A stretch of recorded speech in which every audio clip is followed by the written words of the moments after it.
Welcome to question time.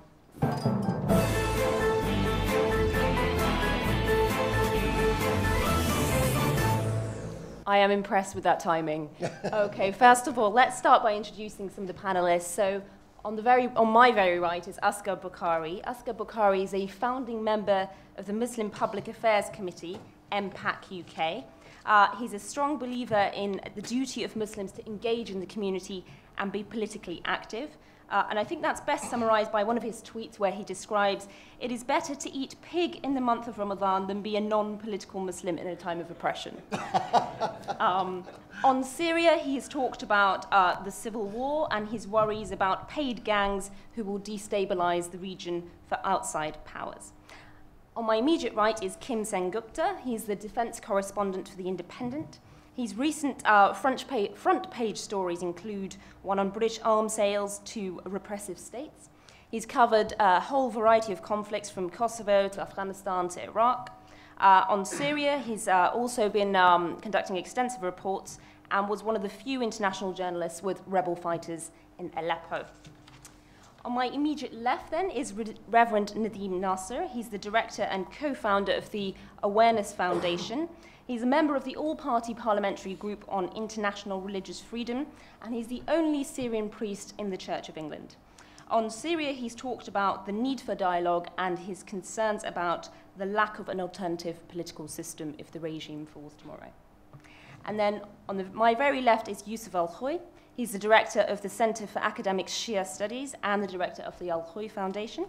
He's involved with a number of Muslim organizations, including MINAB, the Mosques Imams National Advisory Board. So many acronyms. He's lived in Syria, and he's talked about his concerns about the conflict being sectarian from early on and being driven by a particular Salafi ideology. And so let's go straight to our first question, which is from Maliha. Maliha?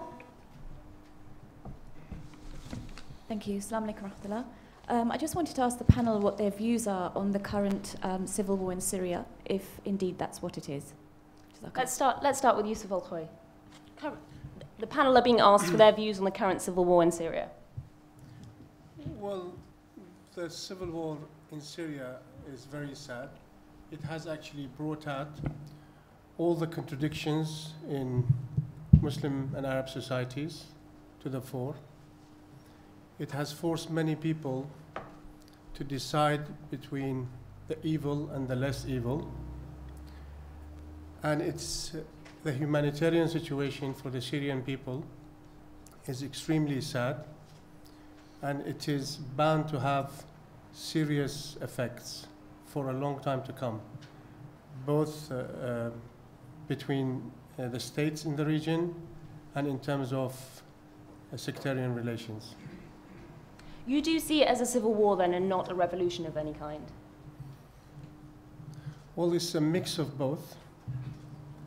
There were people who were genuinely upset with the regime.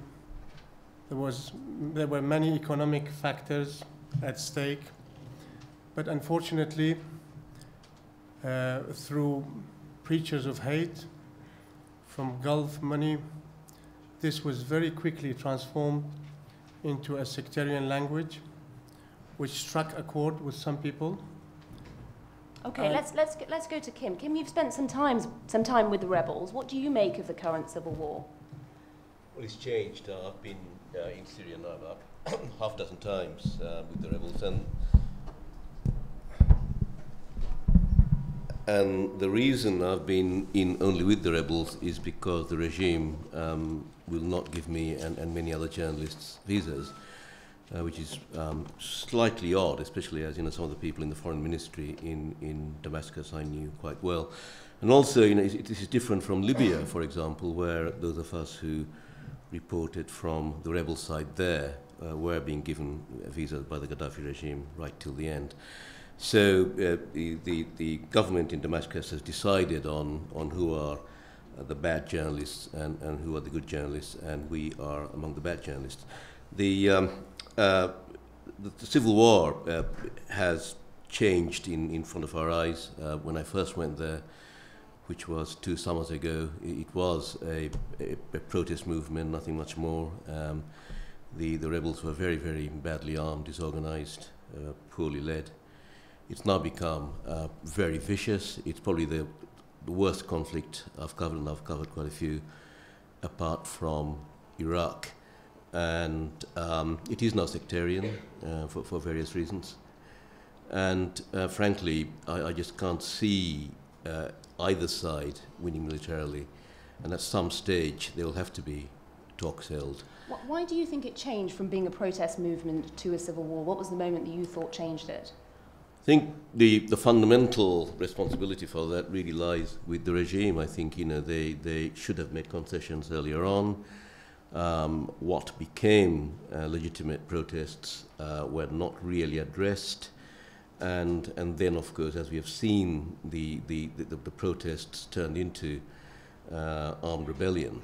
And we have also seen the composition, as we all know, of the rebels changed. I first met Jabhat al-Nusra in Aleppo last summer when they were a bit of a joke, really. You know, they were very big on jihadist talk, but the day that regime tanks came into Saladin, which was a very, very violent day, they were the first ones to cut and run, abandoning their pickup trucks and their weapons. This was last July, August in Aleppo, and when I went back there in November, they were by far the biggest group. They're the best armed and the most motivated. You've seen quite the change. Asghar Bukhari, do you think the regime was to blame for it having changed from a protest movement to a civil war, or do you see other factors there? Sorry, initially I think it was the regime.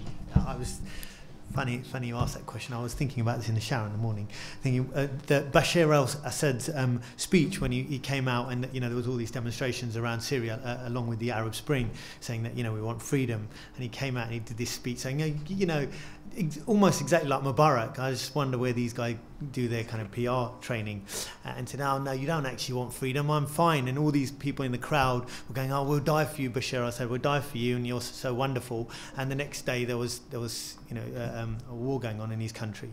And so what you have is a minority group, Alawites, who were ruling a majority Sunni country, and were deeply unpopular, not because they were, I don't think because they were Alawites, but because of the way they were governed. And as a result of not giving freedom, as a result of the Arab world changing, younger generations seeing freedom around the world, you saw the denial of that freedom morph into a civil war, and now a kind of a revolution, and then a civil war, a sectarian war, because of, I feel, groups like Saudi Arabia pushing that kind of sectarian hatred, and along with our colonial past, you know, the French setting up the Alawites to have the power to take over in Syria, as they've done right around the Muslim world. Reverend Nadim Nasser, do you see a role for external powers having changed this into a civil war? First of all, I lived in a civil war in Lebanon for 7 years, from 81 to 88. So, although I'm not a politician, I'm a priest. And what I say, I do not say a word because I am politically motivated. After all, I'm a Syrian. And I lived firsthand the hell of civil war. I do not believe that what is happening in Syria is a civil war. Civil war means dividing the country into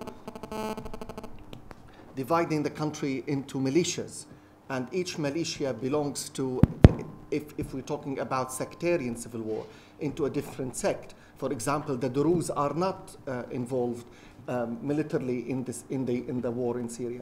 The Christians are not involved. The Shia are not involved in the sense of there is no a Shia militia.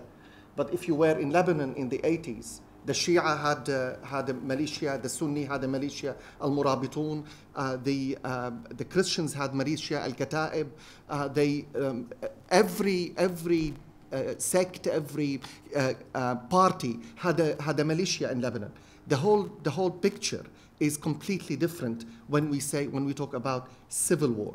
But one thing we must look and keep in mind, that everything we are going through today in Syria is one consequence from many consequences of the Sykes-Picot Agreement. 80% to 90% of the West have never heard of the Sykes-Picot Agreement. And the Sykes-Picot Agreement, Mr. Sykes and Monsieur Picot from France and from Britain divided the area in London over an English high tea. And if you look at the map of the Middle East, a lot of borders are almost straight lines. They didn't have even the time to study the villages and the towns on the ground. They had a ruler and a couple of pencils and pens, and they divided the area. Because of that, we have to understand that we are now suffering of, and one of the consequences of Sykes-Picot Agreement. And another fact we have to understand is that the people in the Middle East are, by definition, by DNA, by nature, religious. We are religious. Even the communists in the Middle East are religious. And one thing we have to understand, that the corruption of the best is what? The worst. And when religion is corrupt, it becomes demonic. And the most sensitive thing I'll come back to you on that point. is when we corrupt religion and use it in a political agenda or ideological agenda. Okay, let's come back to that because we're going to discuss that in more detail. I'd just like to bring in someone from the audience. Does anyone have a question to do with the causes of what's happening in Syria right now and how we got here? No? Really? Oh. Is that okay? Can you hear me? Yeah. Anyone have a question to do with the causes and how we ended up here?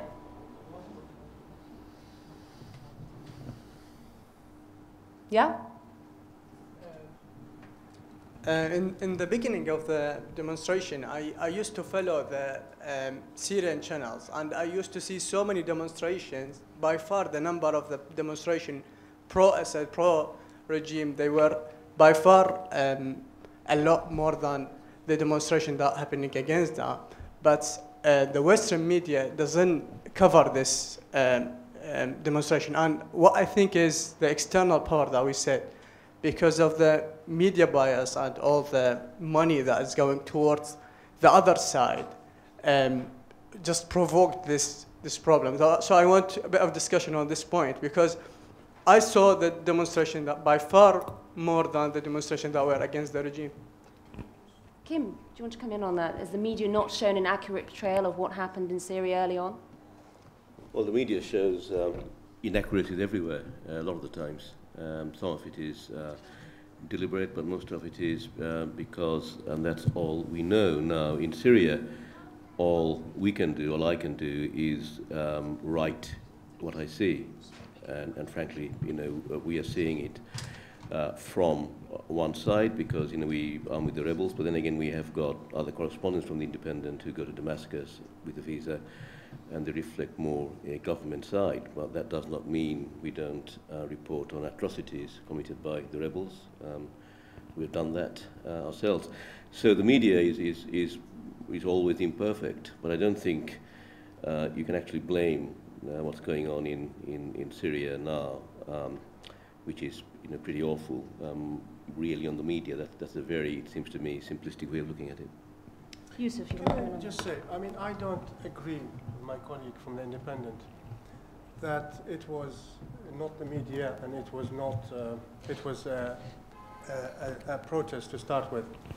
If you actually follow what Sheikh Ar'ur has been saying for the last 5-6 years, it predates the Syrian revolution. Day in, day out, why are the Alawites ruling us? Alawites, Alawites, Alawites. This is unfortunately either not seen or ignored by much of the Western media. That's not actually improved by the fact that some of the secular media, like Al Arabiya, Al Jazeera, bombard the audience with why the Alawites. It's not why the dictators, it's why the Alawites are ruling the Sunnis. So the tone is very sectarian, from very prominent Wahhabi leaders, then transferred into very prominent non-Wahhabi leaders, like Qaradawi.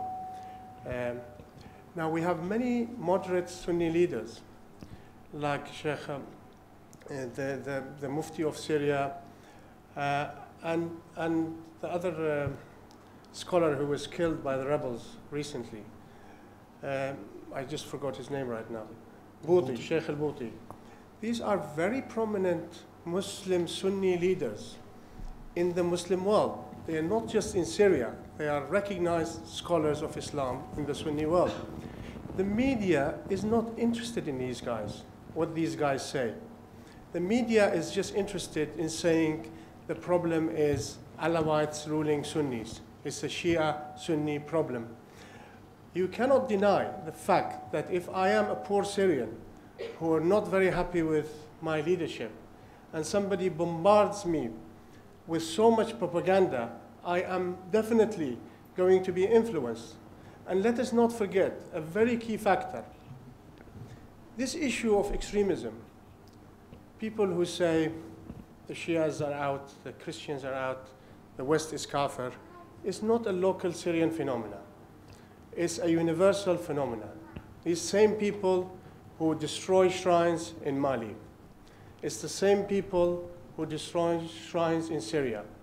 It's the same ideology which have unfortunately become part and parcel of the Islamic discourse. It is not about Sunni Shia, it's about extremism who are using their extremes to attack Shia Christians and others. It's a problem of the Muslim world finding comfort and accommodation of how it treats its minorities. The reason why this war became very polarized is because for many Alawites, it's a question of to be or not to be. It's the question of if, when they threaten Christian holy sites or Shia holy sites, there is nobody in the world wants to cover this. There is nobody who wants to make a protest against it. And this is why it forces the people to become so polarized. Thank you.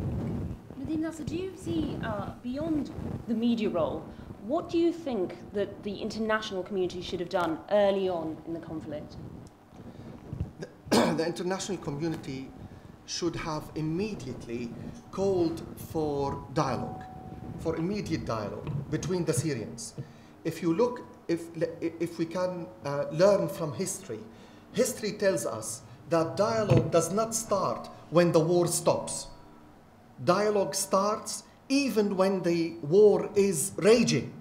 And that's what happened in Lebanon in the 80s, when the Lebanese went to the city of Ta'if in Saudi Arabia to talk.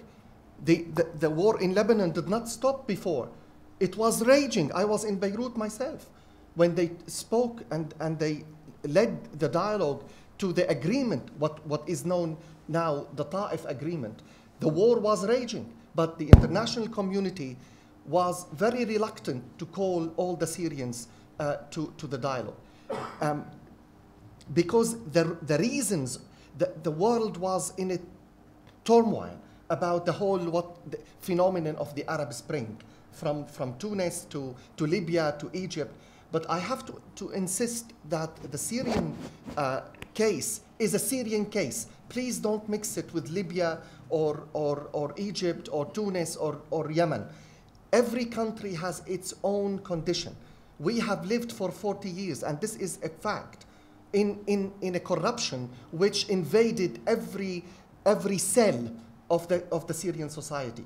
This is not, it has nothing to do with Alawi or Sunni or Christian or Druze. It has to do with Syria, with all the Syrians. We are all involved, and we all suffered and participated in the corruption.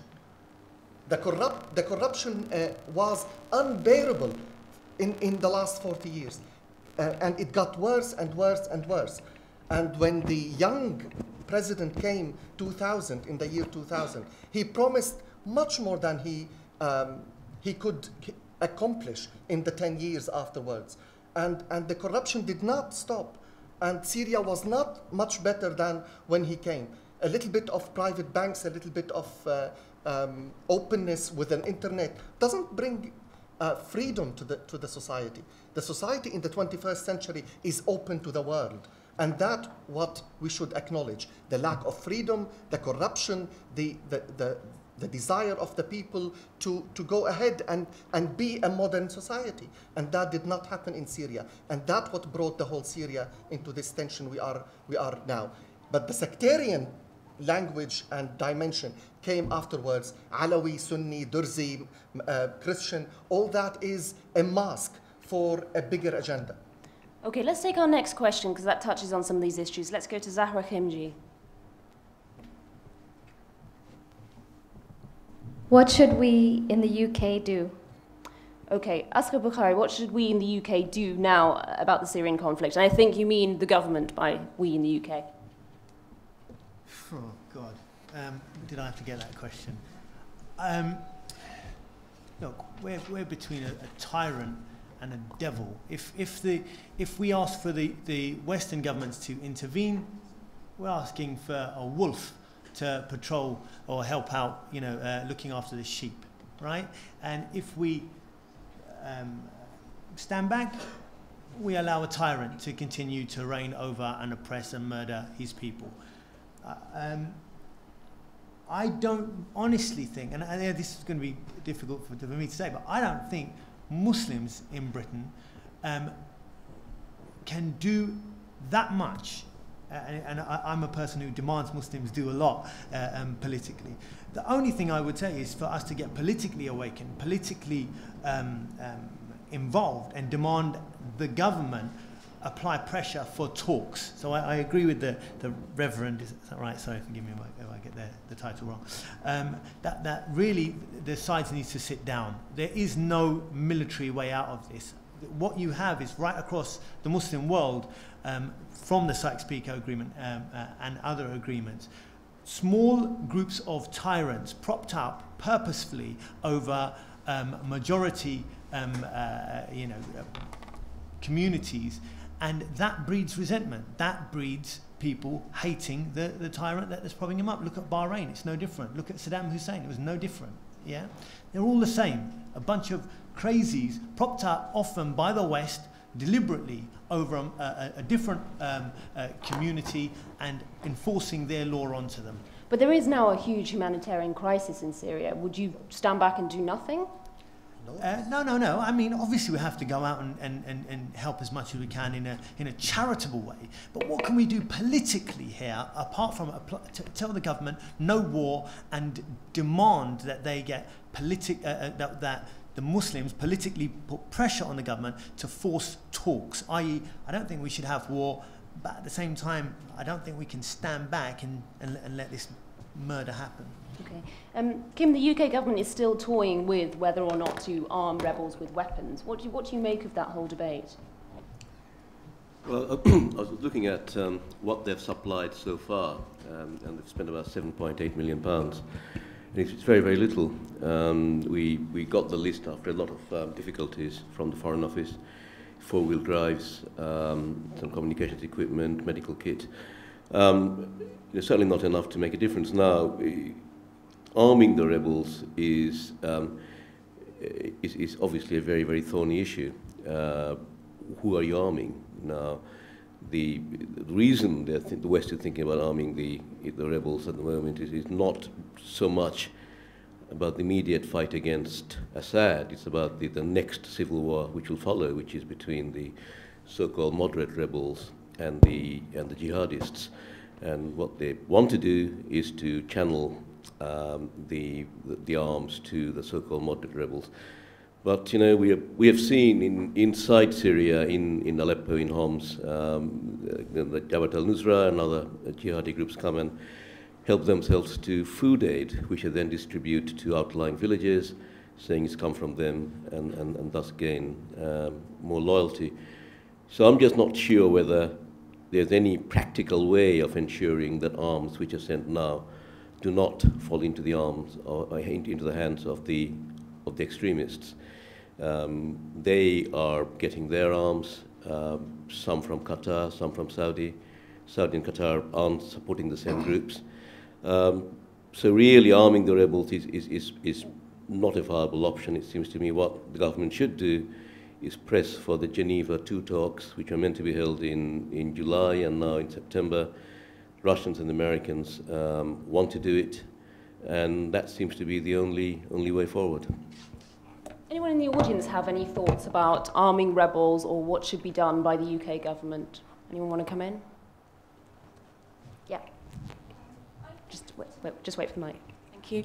I think Britain has no intention at all of arming the rebels. I think it's just something they say in order to buy themselves time for a new kind of reformist and moderate government to emerge, or leaders supposedly to emerge, for them to actually back. I think they purposely have no real intention to arm the rebels. It's just a plan, really, that they have. I was going to say something else, sorry, but I've totally forgotten now. It's just left my head. Maybe I'll come back to it later. No, sorry.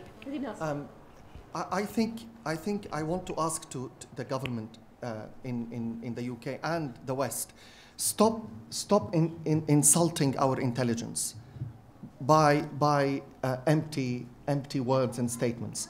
I have to say, look, I'm not intending to put Christians in any way in a better or a different pedestal of the rest of Syria. But what is happening to Christians would give you a hint what is happening in Syria. Christianity is being pushed away from Syria, pushed away. We have two major bishops kidnapped. We have many priests shot in front of the people. My friend, a priest in the suburb of Latakia, my hometown, was shot, and his monastery was looted and burned down to the ground. I'm not putting that as a better than what is happening to the rest of the people, but I'm saying what the jihadists are doing in Syria, and they have in many parts of the areas that they are in control of, the rebels in control of. What they are doing is they are giving the worst image of Islam, the worst image of Islam. And I'm saying that to you and to history. And I will say it, and please listen exactly what I'm saying. If Christianity leaves the Middle East, Islam will have proven to the whole world that it is a religion that is intolerant and cannot live with the other different. And that image, neither the Christians, number one, nor the Muslims, number two, would like to give to the world. But at the moment, the silence of the world to what is happening to minorities in Syria is unacceptable. But again, I'm saying the minorities are not better than the others, but it gives us a way to understand what is happening in Syria. Do you see any moderate rebels that can be dealt with who would protect minorities at this stage? There is nothing called moderate rebels and extreme rebels. There are people who should be Syrians. They should be invited to the table of negotiation and dialogue. And that's what the West should do. The West is supporting the opposition. And Russia is supporting the regime, and Iran and China. If these both camps threaten the Syrians to close the taps of money, then let me know if they don't run to the table. But as long as the taps are open for money and arms to the jihadists or to the regime from Russia, to all sides, there will be no stop and there will be no military victory. Let's take another question from Hassan Mekji. How do we get the terrorists out of Syria? How do we get the terrorist out of Syria? Yousif al-Khoei. I mean, let me just say, it's not just the terrorists. It is a bit deeper, the problem. Any state which doesn't base its relationship with its citizens on citizenship is bound to make the other side, whichever is minority or majority, feel discriminated against. We really need to encourage the culture of citizenship. And I believe, and I lived in Syria, the majority of the Syrian people are some of the nicest people you ever see. They're not sectarian. They're very accommodating. They accommodated a lot of minorities and refugees for many, many years. And I go back to my original thing. If we don't tackle this ideology, which says you can kill, you can knife people, you can do it.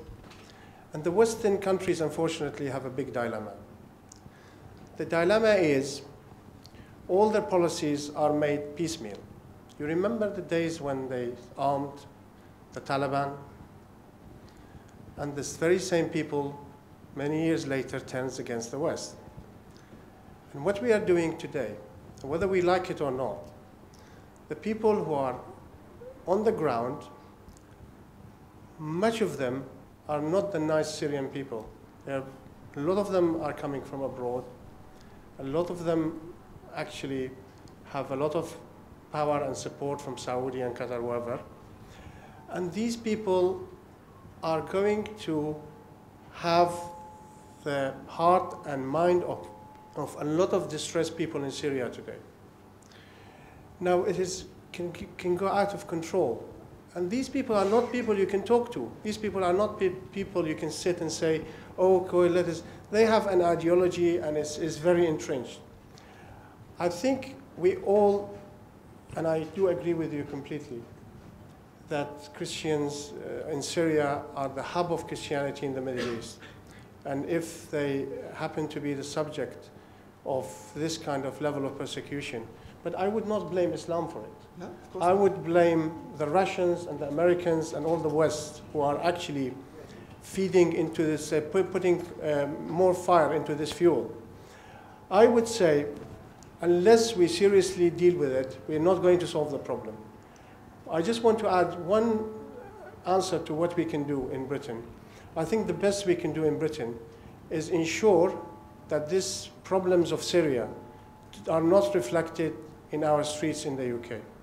I think it is important that the Muslims in this country follow the good examples of Muslim coexistence rather than the bad example of Syria. Someone in the audience said something here. Did you want to come back? Someone? Okay, okay. We'll wait for that. Yes. Just following on from Brother Seyed Yousif's question, whilst we don't want the conflict to come onto the streets of Britain, in mosques up and down the country, in charities, on our TV screens, they are seeing the humanitarian crisis unfold. People are being affected. Some people are being radicalized, not by just witnessing these things. What narrative can we push through to persuade these people that yes, you should be concerned about tyranny in Syria, but at the same time, what you don't do is be sectarian, and what you can do is be more pragmatic and more realistic in your help for the Syrian people. Asghar Bukhari, you've expressed frustration with the narrative that the mosques are pushing. Do you want to come back on that question?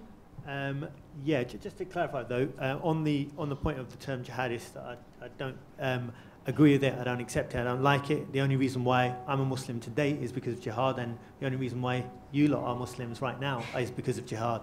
So if you want to call them Saudi crazy Salafi nuts, I'm cool with that, but don't call them jihadis. Two, on the point of what, bringing this back in the streets of Britain, yeah, the brother's absolutely right. Every single day I counter a vocal, aggressive, bigoted, narrow-minded, I'll be blunt, devil-like group of Muslims who only see it through sectarian prism. They hate or their only interest in Syria is because of sectarian war. If you know, when I'm talking about Palestine, they're not interested. Then they say, perfect yourself. Brother, why haven't you got a beard? I've got one now, but sometimes I don't have one. You know, every stupid minor point under the sun they want to debate about. They don't want to talk about Palestine. They don't want to talk about Iraq. They don't want to talk about, you know, Pakistan or any issue. But as soon as Syria came on the map, that they were on full scale, mode, saying, "Come on, we got to fight something. These evil Shia, this blah blah blah." And it is only because of their hatred for another sect that they're interested in this conflict. And what I honestly would say is that every single one of us, if we can do something practical, is to get out there and, I don't mean physically fight, but take on their ideology and expose it and destroy it as the evil cancer it is splitting our communities. Because you can best believe the vast majority of Sunni Muslims who are silent, right, need to hear voices that say, you don't represent us. Your evil, wicked division of our society is not what we want. So, you know, I agree with that brother that we need to combat it. Okay, let's get a bit more of the audience then. So, comment over there at the back. Asghar, I completely agree with you, but I think that the Shias really have no leg to stand on here. I know the Shia community in London has been in full support of al-Assad, and we know he's a criminal. So these are people who talked about Libya and who talked about Egypt, and they talked about Tunis, but when it came to Syria, it's just crazy double standards. And did we go and protest against the Assad regime? We didn't, and so we have fallen for exactly the same trick. Our religion tells us that Allah will not change our state until we change what's within us, and the truth is, what's within us is very, very sick. Okay, let's bring Yousif al-Khoei on that point. Is the Shia community in the UK guilty of double standards? Well, you see, the problem with you there is you only listen to certain channels. Do you know that Ayatollah Sistani issued a fatwa saying Sunni blood is sacred? But there is no interest from the media for you to hear that. Do you know Ayatollah Sistani is sending aid from Khums money to the Syrian refugees in Iraq? Now, unfortunately, there is an agenda that for you and others like you not to hear this. Let me tell you that even we wrote in The Guardian 2 years ago that we need to be defending the Sunnis. We have no interest. Shiism as an ideology has to defend the oppressed. It's not in our interest for the Sunnis to be oppressed. But the problem is, when you are put in a dilemma, when the other side is telling you you shouldn't exist, when the other side is telling you, the minute I have a chance, I am going to destroy your places of worship. The problem is, you don't find anybody on the other side which will say that this is not Sunnism. And the problem is the onus on the majority to feel the minority protected. But we don't see that. And also you don't hear the very moderate Shia voices who have said no to Assad. You know, even in Lebanon, there was a lot of support for the Sunnis in Syria. But it's only when people say, and we've seen it on YouTube, that we are going to destroy the Husseiniya in Idlib, kill the Shias in Deir ez-Zor, displace Shias and Christians in Homs. When you don't see anybody saying this is not our Islam, Sunni Islam, and then you obviously marginalize the community. All I'm saying to you, there are lots of Shia voices who sympathize with the plight of the Syrian people, who did not want to be involved in this civil war. According to my information, lots of people who went from Iraq, not because of any politics, not because of any hate for the Sunnis, is because constantly we hear that your shrines is our next target, and they want to protect their shrines. So to be honest with you, the equation is very imbalanced. You have a bombardment of many, many Salafi channels, Shias day in, day out.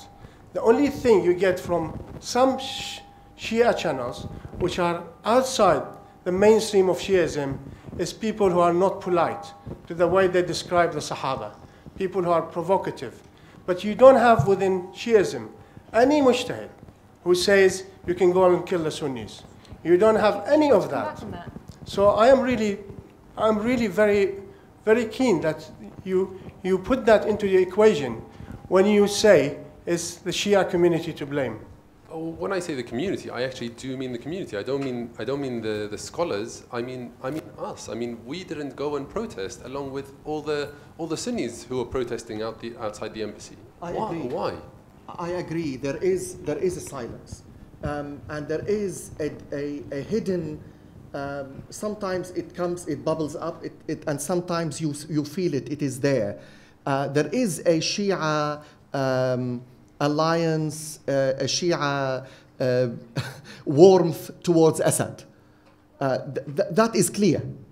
Regardless of, we're not talking about Hezbollah, or I'm talking about community-wise. Where does that come from? It comes from like the Christians. They are considered pro-Assad, but this is ridiculous. This is rubbish. We are not pro-Assad at all, but we are against any way to change through violence.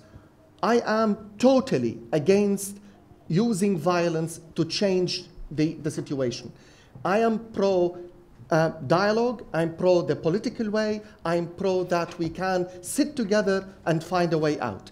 But I have to say, whether Christians or whether Shia, you see sometimes, because they are so much hurt by the Salafis, they turn, I mean, they side themselves a little bit without even unconsciously to support a little bit the Assad, because it is more, less violent in the past. But now I don't know. Just say one word.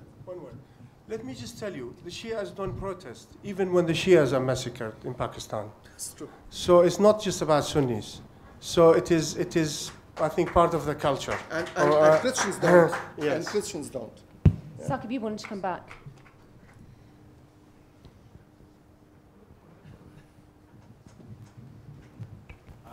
As a quick aside, and with due respect to the chairman, and with due respect to my brother, but I'd rather not hear what the UK context is from a gentleman who has declared on Twitter that he has no sympathy for mosques being targeted and bombed here in the United Kingdom.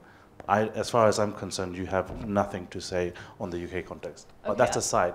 A proposal for the dilemma that we have here. My suggestion would be, and as Brother Yousif said, I was very pleased to hear that Ayatollah Sistani is giving aid to the Syrian refugees. Perhaps the community here could do the same thing. Declare first that what the Salafis are doing are wrong, and at the same time we are raising money for the refugees in Syria. I think that would be good. That would be quite powerful and would be received quite positively. Asghar, I'm going to give you 1 minute to come back on this. And this is, for those who don't know, Asghar made a comment on Twitter saying he has no sympathy for mosques who are facing bombs because they didn't deal with Islamophobia themselves. So do you want to respond to that? Because it's obviously hurt a lot of the people in the audience. I'll respond to that, right? And I stand by it. I have absolutely no sympathy whatsoever for a leadership within Britain that allowed the Muslims right around the world to be slaughtered and said, no politics in the mosque. Then they allowed Islamophobia to rise in this country while old men were being stabbed to death on the street. Women were having their heads scarf pulled and said, no politics in the mosque. And now, finally, that evil has arisen in society to such an extent that they finally are burning the mosques down, the house of God down. Now, to me, yes, the house of God, yes, bricks and mortar, I'm sad for it. But the people who ran it into that position, I have absolutely no sympathy whatsoever. They made their bed, they can lie in it. If you don't like evil, you stand against evil. And if you allow evil to continue, don't expect me to cry when that evil comes and visits you. But that's not the same thing as what you said. You said you have no sympathy for the mosques. No, the people. Well, when I say the mosque, but what is a mosque? You're talking about bricks. Well, I have no sympathy for bricks? No. When I'm talking about mosque, I'm talking about leadership of that mosque. I'm talking about the leadership that allowed that evil to continue right around this world. It's not the leadership facing nail bombs outside their mosque, is it? it's the reason why there's no bombs outside their mosques is because they fail to tackle Islamophobia. The EDL are telling people that we're evil, but the mosques, the very organizations, and we only have one in this country, the center of all Muslim kind of gatherings, the very mosque that could have said, and actually, don't hate us. Here's the counter to that. They said, no politics in the mosque, no kuffar in the mosque. Let's debate about how high our trousers is or how big our beds are. Okay. And now they're facing the backlash. Well, don't expect me to cry. Do something, I'll stand with you. Sit on your backside and expect me to cry over it. You ain't getting no sympathy from me. Okay, I think there's a lot more to be said on this, but let's get back to Syria. Anyone in the audience who wants to come back with a question on Syria specifically? Frame it in the context of Syria, because otherwise I'm not going to accept it. No, I just want to go back to where the Reverend was talking about, he was kind of attacking Islam to say, we're intolerant just because a few, terrorists... Did you hear exactly what I said? I heard exactly what you said. What did I say? You said Islam is intolerant if Christianity gets... outside the Middle East. Outside And the La ilaha is difficult. La ilaha illallah, fine. But la ilaha alone, is unacceptable. And then what did I say after that? And I said this thing, neither Christians, number one, nor Muslims, number two, would like to give this image to the world. That's what you didn't hear. No, I understand. But yes, but when the Salafis are giving the image of Islam to the whole world, that Islam cannot live with the other, different. Either you are like me, or you are killed, or you're out. So this you're is right. They're portraying that message, but that doesn't mean it's not happening everywhere around the world. Like in Iraq, there's still Christians there. In Palestine, there's still Christians. In Lebanon, there's still there. Iraq has lost 80% of Christianity. How do you justify that? 80% of Christians in Iraq have left or killed. And now in Syria, almost 50% are under persecution. Tell me, I'm not saying this is Islam, but this is the image we are giving. I don't want this image of Islam, and you don't want it. So it's up to us to change that exactly. image. Okay. That's what I'm saying. Let's get back to Syria. There's another question from Amina Darami. Amina Darami.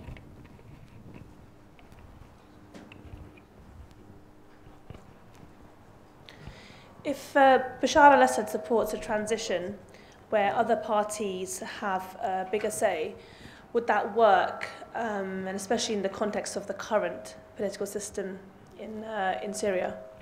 Kim, do you think Bashar al-Assad can negotiate now? Well, there are elections due, in theory anyway, next year. And part of the plan for the talks, which are meant to be held in Geneva, was to work towards that and to have these elections under international supervision. Now, whether that's a pie in the sky dream or reality, we'll have to see. But at present, the situation is that to have the elections to be truly pluralistic, you need peace talks first, and the peace talks aren't taking place because the SNC, the opposition group at the moment, haven't decided who will represent them. So, ideally, obviously, in elections in Syria, international supervision, they would be the ideal outcome. But looking at what's going on in the ground, what we are seeing in the ground, I think that's a very, very far away proposition at the moment. Okay, Yousif, do you see any role for Bashar al-Assad in the future Syria? I think, unfortunately, the damage is very, very big now in Syria. And I think we need something bigger than just Bashar al-Assad to deal with that big wound. I think all the scholars of Islam, in a way, need to learn from the Muslim community in UK.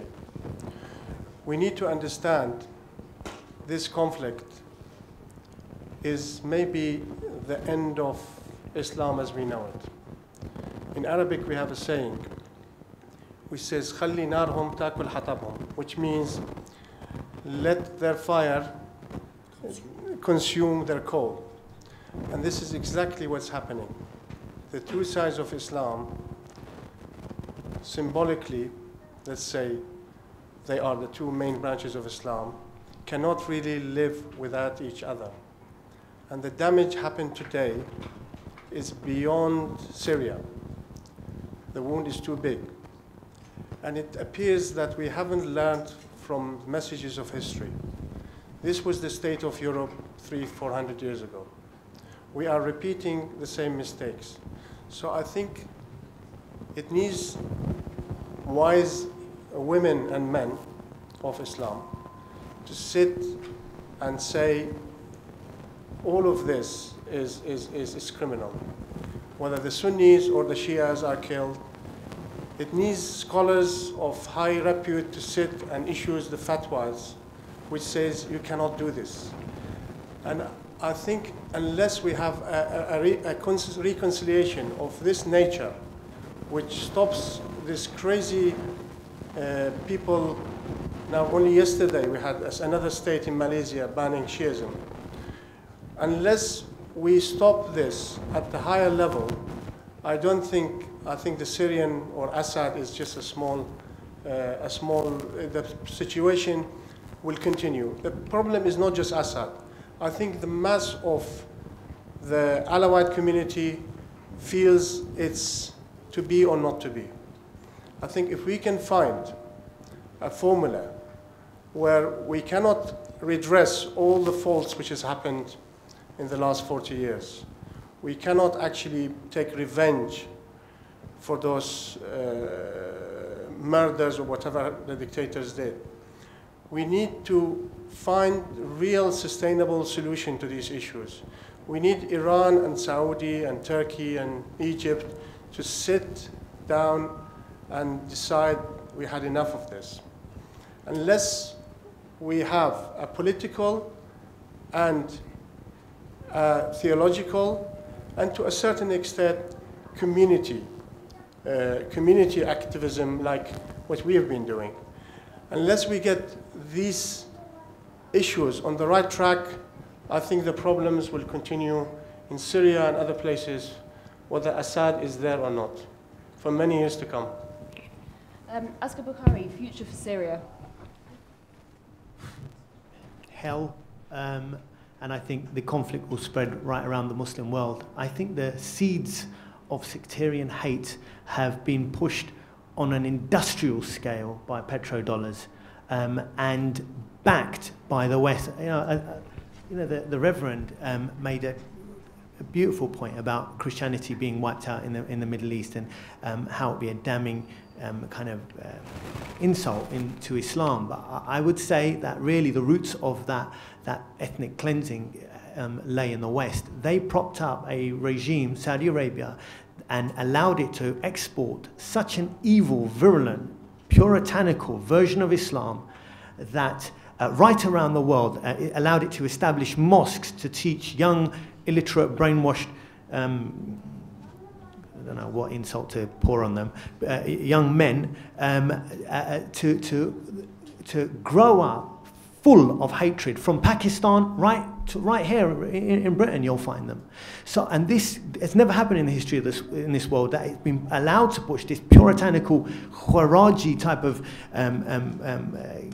version of Islam on such a mass scale. And I think that because now the bottle's out in the open, the genie's out, that this evil is going to infect and plague the Muslim world to utter bloodshed. And I also add that I think the West will never allow, along with Israel, will never allow any strong Muslim states to rise, and they will continue to feed the sectarian hatred, they will continue to interfere, and there will be no stability across the Muslim world. I see this almost as the last paragraph of the last page of the end of the world. Quite a sunny outlook there. We've just got time for brief questions or comments from the audience. Very brief question or comment looking towards the future of Syria. Someone who hasn't spoken, yeah. Mohammed Jaffer speaking. I respect all the scholars and all the cosmetics of the titles. But let me tell you something. You want to stop the situation on the ground, or do you want to talk about it and discuss, and what are the solutions? There isn't a solution, but you people don't open your eyes in the world. Look at Somalia. One thing they did was to stop every activity, even feeding the refugees in certain areas. Remove the gun from your hands, or your mother, sister, or brother will have nothing. And the group started doing that. Today, a significant change going back to reality of life is taking place. What's happening in Syria is directly to do with Arab culture. I'm going to be, with respect to all the Arabs, my brothers too, I'm going to say bluntly, you have exposed yourself from the time of the Prophet till today. The non-Arab Muslims now will decide about how to explain to Arabs to be better Muslims. I'm going to the crux of the situation in Syria now. It's nothing to do with sectarian. I mean, it's to do with sectarian and other factors there. But let me conclude. You, Syrian, on your ground, if you leave the guns down, all the brothers, sisters, it will stop. And stop feeding and helping from Britain to Syrians. You have no right to do that. It's another way of encouraging terrorism. What for? Okay. God bless all of you. Okay, thank you. Nadim, Nasser, do you want to come back on that? Is this a question of Arab Muslims being to blame? Blame? I'm not here in a game of who to blame. What I say is all of us are in it. And it is our responsibility to say enough is enough. I'm sorry, I do not excuse the silent majority. Silence is participating in what is happening. Silence for Muslims and for Christians should not be an option. If I am silent and I'm not expressing my views, it means I am in Islam you say you are a devil in a hidden way. So I ask all the silent majority to move, to stop weapons and to stop murdering, to stop violence in the name of God. God does not want Muslims to kill each other. God does not want us as human beings to kill each other. God loves us. The gospel says God is love. And who abides in love abides in God and God in him. So the language of dialogue, the language of love in the sense of practical love, I'm not talking about emotional love. It is the language of the majority. And unless the majority moves to stop and say enough is enough, we are spiraling down in the evil language of weapon and violence. But is this a problem particular to Arabs? Because that's what the gentleman is saying. Arabs or not Arabs, all should say enough is enough for violence and for weapon and for demonizing each other. Stop demonizing the other because the other can demonize you. Okay, I'm going to take one last comment because we haven't got much time, sorry. Assalamu alaikum. My name is Ahmed Habib. I'm an Iraqi person who's in Mahfil Ali. My point to you, the Reverend, you said some amazing stuff. This panel is missing the moderate Sunnis. Where are they?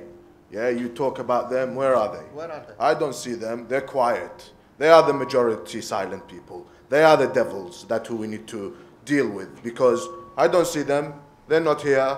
You just hear them in their preaching language, Iqra or whatever it is. They come, they hate this, hate him, kill him. This is okay, the Salafis and the Wahhabis. They are not here, and they are the majority in this country. And we are the minority, and the minority are sitting down. The majority are, fasting, enjoying their Saturday afternoon. And we are here burning our, emotions, talking about a feud where they are the majority in, and they are quiet, and they're not saying anything. And I've never heard any Sunni person saying this Wahhabi is kafir, or this Wahhabi does not represent us, or this Salafi is this, or this Salafi that. But on the contrary, when they see a guy with a big beard and a short skirt, they go to him and they ask him religious questions, and they want for them to give them religious. Okay.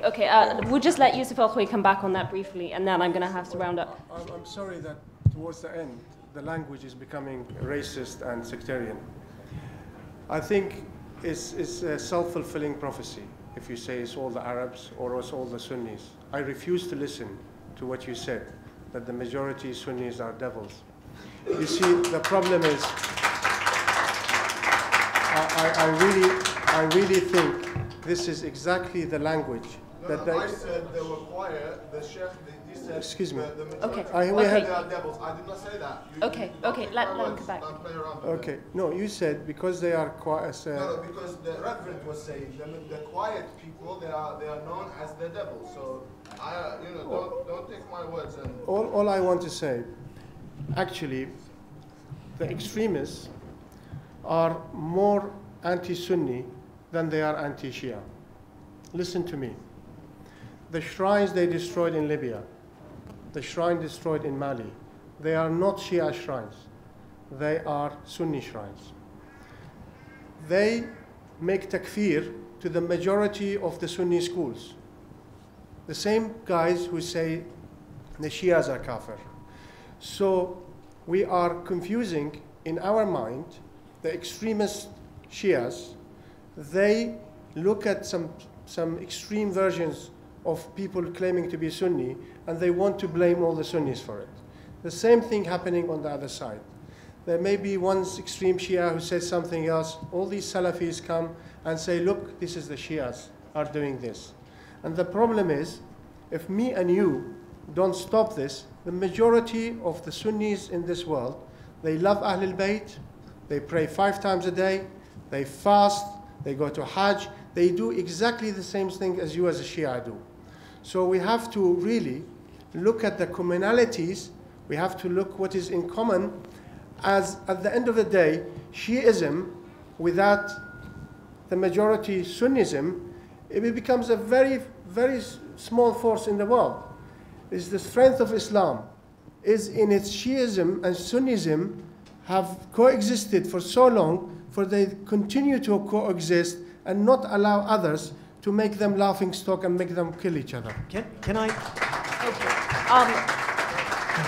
Okay, we're going to have to move towards the end, but Asghar Bukhari has leaned over to tell me that he is Sunni and he would like to be the voice of moderate Sunnism.